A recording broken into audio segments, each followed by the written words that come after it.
फटक निकल जाए। नहीं मोर बल में बेलन खोज ले, बेलन वो सबसे धीरे धीरे जा है। धीरे धीरे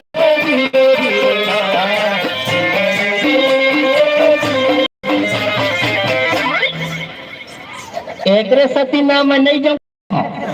एक गड्ढा जानने पाए हकरस ने गिरा दी क्या कोहनी फूट गई यहाँ संगवारी भैया इसे धीरे धीरे जाबत खड्डा उड्डा पर जैसे का कर गिर जाओ मेरे सती का हाथ होगा मोर पर गधले तो दूर ठके के सुनो तो संगवारी होंडा माले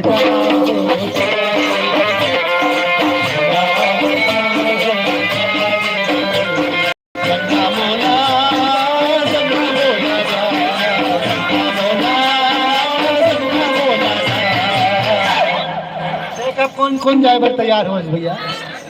भाचा तो ट्रैक्टर ला लागा मोर गधा मत नहीं पूरा इतना जन सुनो तो सवारी कैसे हुंडा माले